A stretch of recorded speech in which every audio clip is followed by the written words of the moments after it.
Hi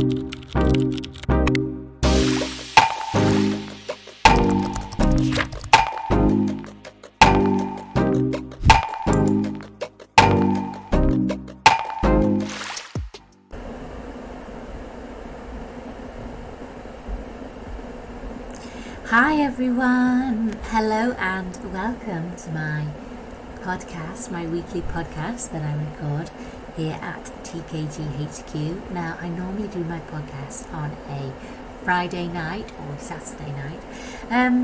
This week, however, I am doing it on a Sunday because I have been absolutely snowed under with work, because I do have a full-time job as well as being TKG. And I've been so busy with work, I just haven't been able to find the time to put to one side and make a great podcast for my fans and followers.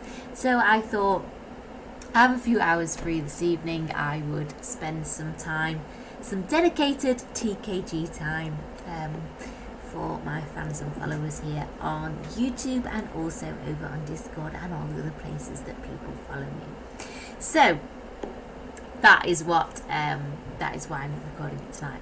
If you're wondering what tonight's episode is about, I am going to be talking all about swinger friends with benefits, because this is a topic which I've been doing quite a lot of work recently on, kind of managing swinger friendships, managing swinger friend kind of relationships, and the people that you swing with, and when you start getting in the lifestyle and the emotions and managing your emotions. And friends with benefits is another aspect of this. It's a topic which I think a lot of you will be able to relate to. So let's get straight down into it and let's start talking all about tonight's topic. So, swinger friends with benefits. Now, I'm sure you're all aware what friends with benefits are, and I'm sure at some point in your life you will have had one, you will have been one, or maybe you are living your best friends with benefit life right now. But when it comes to swinging and swinger relationships, do friends with benefits still exist? And if so, where do you find them? Because it does all sound quite perfect if you meet a swinger couple who you can play with without fear of emotions getting caught up and without any other complications. So this article, or say this podcast, I'm taking notes from the article that I wrote that you'll find over on ThisKindaGirl.com. I'm going to cover how you manage your emotions, because again, this is an aspect which a lot of you wrote to me about, and how to stop yourself kind of feeling envious and having jealous thoughts towards other swingers. So again, this is something which does crop up.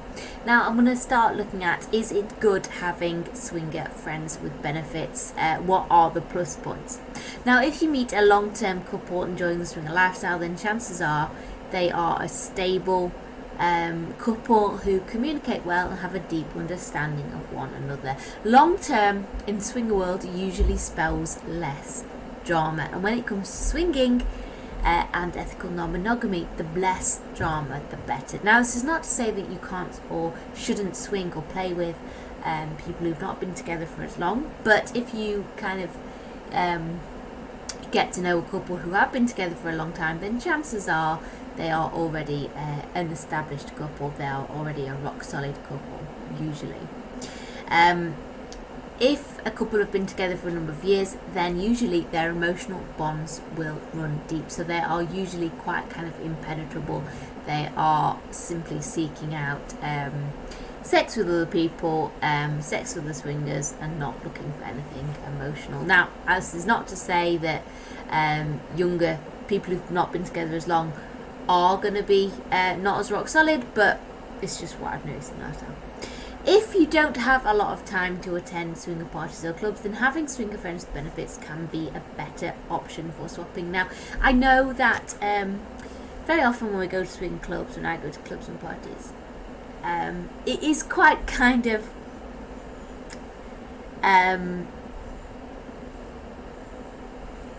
it can take quite a lot of kind of time and effort, and perhaps there's no clubs near you, perhaps they're quite costly, perhaps it's not as easy to get into them, perhaps they don't have a lot of events, perhaps it's very limited. So if you don't have an awful lot, and also a lot of these parties and things, they happen on a Saturday night or like Friday, Saturday, and often if you don't have time or you work the weekends, it can be quite frustrating. You feel like everyone else is missing out. So if you did have swinger friends who were available closer by to you, then this can definitely be a plus point.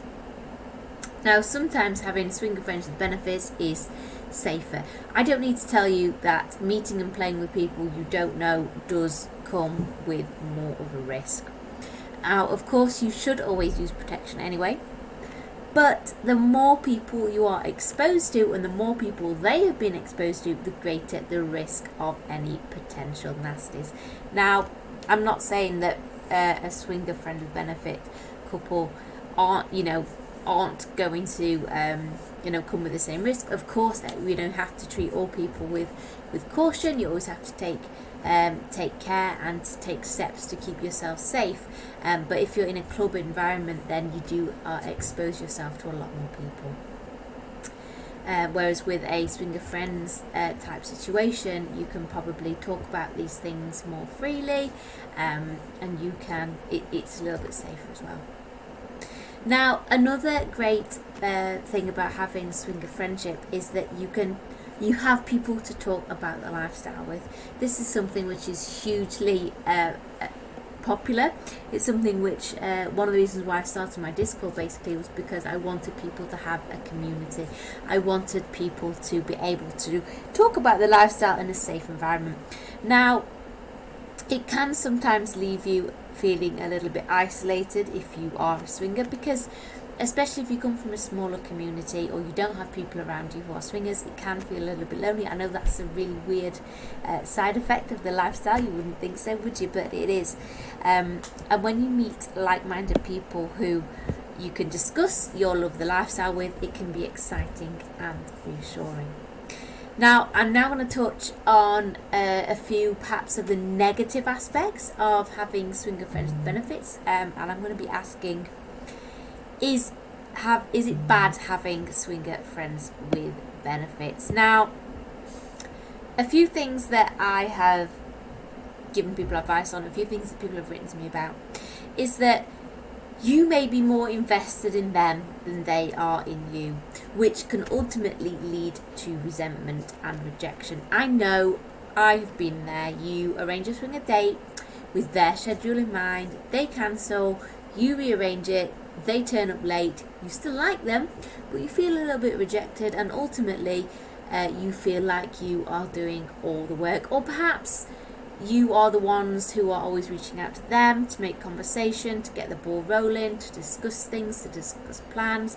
Perhaps you're the ones who have booked something and things don't quite go through. You're the ones doing the legwork. Now, it's fine to initially put in some effort. We all have to invest a little bit into something, a little bit into someone, to see what we get back.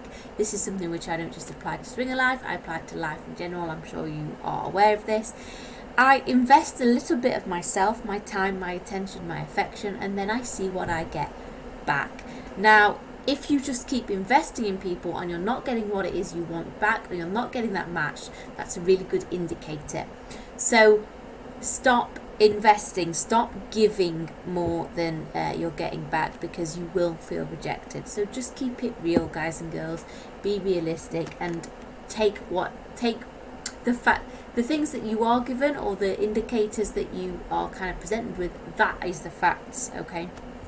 Now, they expect another negative aspect of swinger friends with benefits is they expect more than you are willing to give. Now, a few years ago, I was in a relationship and we met a couple for a few dates, and then we'd swap partners, and it was all good, it was fine.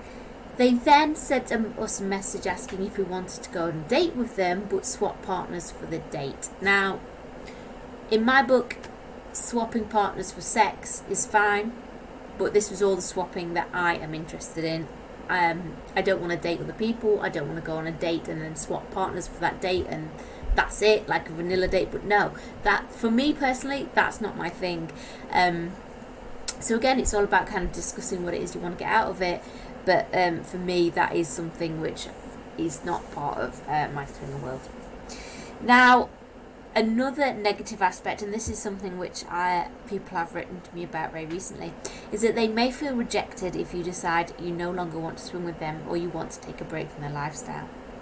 Now, we don't always have to be in the lifestyle. It's natural for people to want to take time out, or for single people to want to date others. What can happen, and sometimes what does happen, is that your swinger friends with benefits can feel a little bit rejected. If you choose to meet swingers in a club, then this isn't really a problem, because you just have that kind of meet up on the night, you chat on the night, and you play straight away type thing. Whereas if you take time out to kind of get the friendship, go on a few vanilla dates, and then you decide it's not for you, I mean, people can feel rejected. Whereas if it's in a club, it's just kind of like instant. Do you like each other? Are you going to play? No, okay, it's fine. It's kind of all done and dusted. Whereas if it's kind of a swinger friends with benefits type situation, people can become a little bit more involved than what they plan to, and then when things don't quite go to plan, they can be upset. So I think I'm going to break this podcast down into 2 episodes, because I do have actually quite a lot to say on it, and I do have lots of suggestions to make your swinger friends with benefits relationship work for you. So this podcast is basically about the pros and the cons. I think that's how I'm going to do it. I didn't realise I had quite so much to say, but that's a good thing, I think. I hope this episode has made sense to you. I do have a full article on the same topic over on my site, ThisKindaGirl.com. If you haven't done, do please subscribe to my channel and drop me a like, drop me a comment. I really like to see what it is people are thinking. And if you haven't done, then do please check me out on social media at ThisKindaGirl 2020. Backup is my Instagram.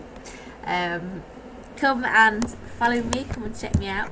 And if you want to get involved in the swinger discussion, or you want to meet some swingers, or you want to chat with swingers, or find out about parties and events, do come and join the Discord over on my Discord channel. There is a link in the description for this video. I do hope you've enjoyed tonight's episode. I know I certainly have. And I can't wait to hear from you all really soon.